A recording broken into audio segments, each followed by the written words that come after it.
Ito ang napala nila matapos hamakin ng Diyos.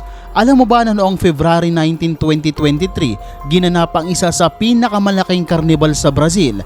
Hindi lang ito basta karnibal dahil ito ay tinatawag nilang Devil's Parade. Dito nagkakaroon ng isang malakihang parada ng mga demonyo at dinadaluhan ito ng napakaraming tao. Mga naglalakihang rebulto ng demonyo, mga palabas kung saan pinapahirapan si Jesus habang pinapanood ng mga tao. Isa ito sa mga paraan nila para ipagdiwang ang karnibal na ito. Ngunit sa pagdaan ng panahon, ito ay tuluyang nagbago. Mula sa simpleng pagdiriwang at makulay na kasuotan, naging mas madilim at nakakatakot ang kanilang mga palabas. Malalaking rebulto ng demonyo ang makikita sa parada, kasama ang mga taong nakasuot ng nakakatakot na costume, pulang sungay at malaimpyernong disenyo. Habang umiikot ang mga ito sa gitna ng malalakas na tugtog at nagsisigawang tao, kung saan mas lalo nitong dinaragdagan ang misteryo at nakakakilabot na itsura ng selebrasyon. Ang karnibal sa Brazil ay nagsimula pa noong 1723 at hanggang ngayon ay dinarayo ito ng milyong-milyong mga tao mula sa iba't ibang panig ng mundo.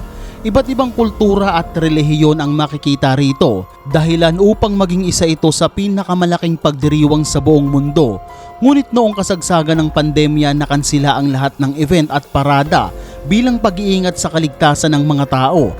Kaya naman pagpasok ng taong 2023, nang unti-unti nang bumalik sa normal ang mundo matapos ng pandemic, muling itinuloy ang ingranding pagdiriwang ng karnival na mas dinagsa ng mas maraming tao.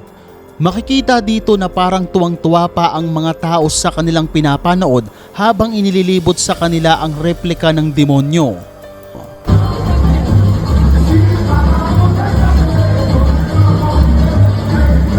May isang scene pa nga dito kung saan pinapahirapan si Jesus ng isang demonyo. Makikita din na tuwang-tuwa sila habang inililibot ang mga replika, nagsisigawan, nagtatawanan na para bang wala silang nagawang mali.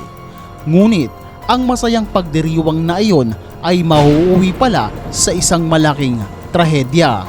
February 23, 2023, isang araw matapos ang kontrobersyal na parada na tampok ang malalaking rebulto ng demonyo at malaimpyernong palabas, isang malakas na bagyo at matinding pagbaha ang tumama sa ilang bahagi ng Brazil. Dahil dito, marami ang mga namatay, nawala ng tirahan at mga inanod na sasakyan.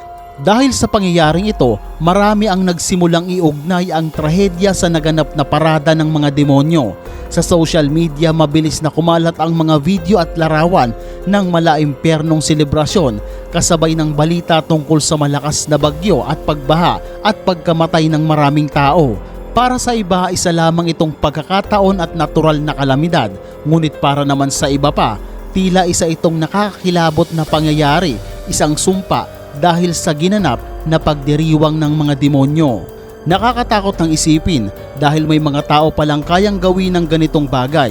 Sinasabi ng karamihan na ito ang napala nila matapos ganapin ng isang nakakakilabot na karnibal. May babanggitin akong ilang kataga mula sa Biblia. Exodo 20 verse 3, huwag kang sasamba sa ibang Diyos maliban sa akin. Nasa 10 utos din ito, basahin natin. Ibigin mo ang iyong Diyos ng lalo at higit sa lahat. Huwag kang sasamba sa mga Diyos o Diyos-Diyosan. Ilan lamang yan sa mga Bible verse na makikita sa Biblia. At tandaan, tanging Diyos lamang ang sasambahin at wala ng iba.